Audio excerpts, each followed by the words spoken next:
नमस्कार, स्वागत है आपका आर्यावर्त न्यूज की आर्थिक खबर में। आज की आर्थिक खबर में हम जानेंगे आरबीआई की रडार पर आए 5 बैंक, नियमों के उल्लंघन पर भरना होगा 60 लाख रुपए से ज्यादा का जुर्माना। पीएम मोदी के 100 दिनों का एक्शन प्लान, 10 नए शहर बनाए जाएंगे, घरेलू क्रेडिट रेटिंग एजेंसी बनाने का भी प्लान। एलोन मस्क सस्पेंड करने वाले हैं ऐसे एक्स अकाउंट, जान लीजिए कहीं अगला नंबर आपका तो नहीं। बैंक के ग्राहकों को मिलेगी वित्तीय फ्रॉड की टेंशन से आजादी, आइरिस स्कैन से वेरीफाई होंगे बैंकिंग ट्रांजैक्शन। दिल्ली सबसे सस्ती, महंगाई के मामले में टॉप पर है ये राज्य, जाने आपके राज्य की क्या है स्थिति। अब खबरें विस्तार से।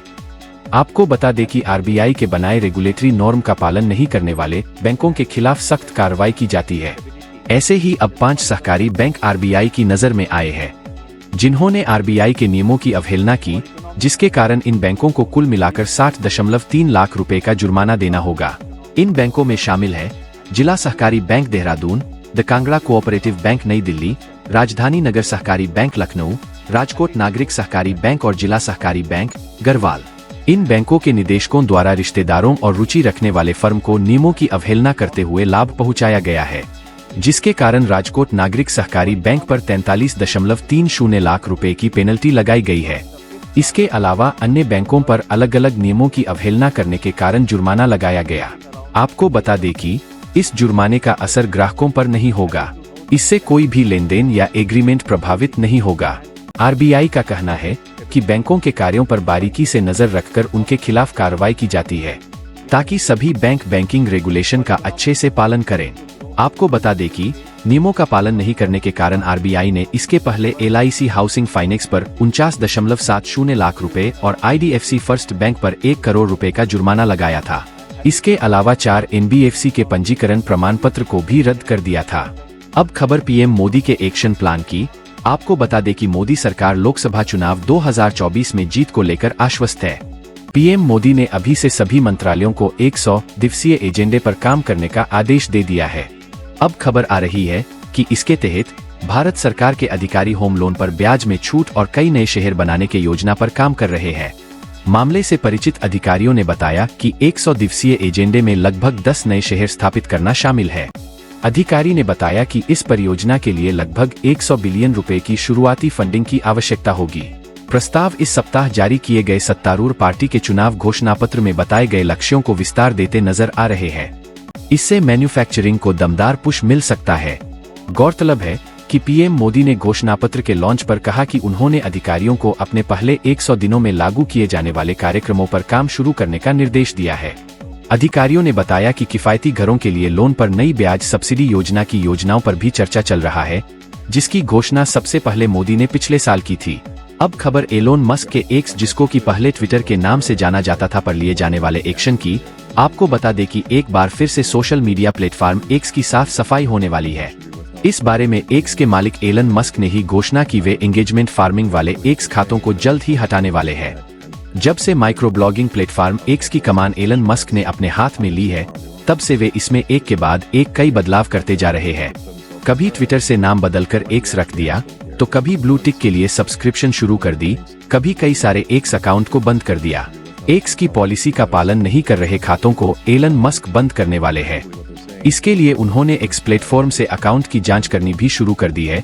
1 महीने पहले ही एक्स ने लगभग 2 लाख से ज्यादा खातों को बैन कर दिया गया था। अपने सोशल मीडिया प्लेटफॉर्म को और ज्यादा बेहतर बनाने के लिए एलन मस्क ऐसे कई बड़े फैसले ले रहे हैं, जिनके कारण उन्हें लोगों के सवालों का जवाब भी देना पड़ा। वे लगातार बदलाव करते जा रहे हैं। अब इस बार भी मस्क बड़ी कार्रवाई करने की तैयारी में है। ऐसे कई एक्स खाते हैं जो लाइक्स, शेयर और रिप्लाई के चक्कर में कुछ भी आपत्तिजनक पोस्ट कर देते हैं। इसके कारण उनके फॉलोवर्स भी बढ़ जाते हैं। ऐसी पोस्ट को ज्यादा लोग देखते हैं तो उसका एल्गोरिदम एक्स में दिखता है और ऐसे खाते ज्यादा लोगों को दिखाई देते हैं। अब एक्स पर ऐसी आपत्तिजनक पोस्ट के जरिए लाइक, कमेंट्स और फॉलोवर्स पाने वाले यूजर्स का खाता सस्पेंड कर दिया जाएगा। ऐसे लोगों के खिलाफ जल्द ही सख्त एक्शन लिया जाएगा। अब खबर बैंकिंग ट्रांजैक्शन में होने वाले फ्रॉड से बचने के लिए विकसित टेक्नोलॉजी की। आपको बता दें कि देश में बढ़ते बैंकिंग फ्रॉड को कम करने के लिए कई उपाय किए जा रहे हैं।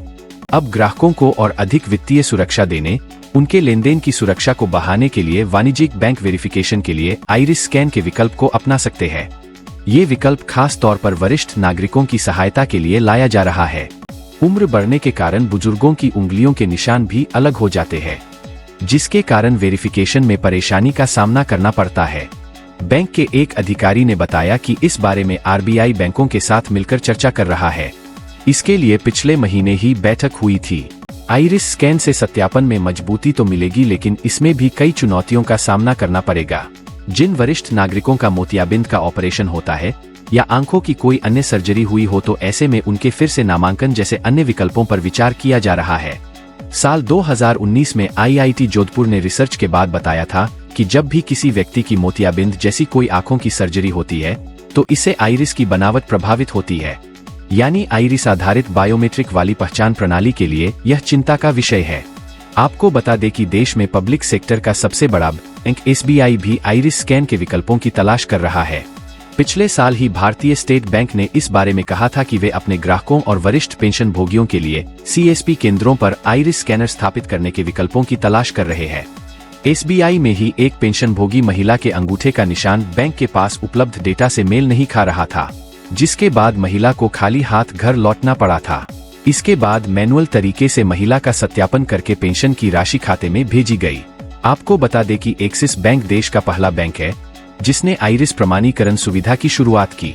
बैंक ने अगस्त 2018 में आधार आधारित आइरिस स्कैन के विकल्प की शुरुआत की थी। अब खबर महंगाई की। आपको बता दें कि बढ़ती महंगाई ने लोगों का जीवन मुश्किल कर दिया है। खाने पीने के सामानों से लेकर जीवन यापन करने के लिए लगने वाली लगभग सभी वस्तुओं के दाम आसमान पर पहुंच गए। लेकिन हाल ही में सामने आए महंगाई से जुड़े आंकड़े कुछ लोगों को तो राहत देंगे ही। एक रिपोर्ट में दिल्ली में सबसे कम महंगाई और ओडिशा में सबसे ज्यादा महंगाई बताई। हर महीने देश के 22 राज्यों और केंद्र शासित प्रदेशों से जुड़े महंगाई के आंकड़े जारी किए जाते हैं, जिनके अनुसार ऐसे 13 राज्य हैं जिनमें महंगाई दर 4.9% से भी ज्यादा है। इसके साथ ही महंगाई दर तेलंगाना में 5.6%, बिहार में 5.7%, हरियाणा और असम में 6.1% दर्ज हुई। दिल्ली में महंगाई दर सबसे कम है, जो 2.3% है। ओडिशा में महंगाई दर का आंकड़ा 7.1% रहा। इसके बाद तेलंगाना और फिर ज्यादा महंगाई दर वाले राज्यों में राजस्थान का नंबर आता है। देश में ग्रामीण इलाकों की मुद्रास्फीति 5.5% से ज्यादा और शहरी इलाकों में 4.1% से ज्यादा है। पिछले 5 महीने की अवधि में खुदरा महंगाई दर में कमी आई है। यह फरवरी महीने में ये 5.1% थी, जो कम होकर 4.9% पर पहुंच गई। अलग अलग राज्यों में महंगाई दर के आंकड़ों में अंतर के कई ऐसे कारण हैं, जिनके कारण अलग अलग राज्यों में अलग अलग महंगाई दर दर्ज होती है। इन कारणों में मौसम संबंधी घटनाएं, सप्लाई मैनेजमेंट, राज्य में खेती और अन्य खाद्य पदार्थों की उपज आदि। एक्सपर्ट्स का कहना है कि आने वाले समय में खाने पीने के सामानों से जुड़ी मुद्रास्फीति 7% के आसपास रह सकती है। इसके अलावा कुछ इलाकों में ज्यादा गर्मी के कारण जल्दी खराब होने वाले सामान और सब्जियों के दामों में भी दबाव आ सकता है। यदि ऐसा हुआ तो कीमतों में वृद्धि हो सकती है। इस खबर में आज इतना ही। इसी प्रकार की ताज़ा खबरें जानने के लिए हमारे चैनल को लाइक और सब्सक्राइब करना न भूलें। धन्यवाद।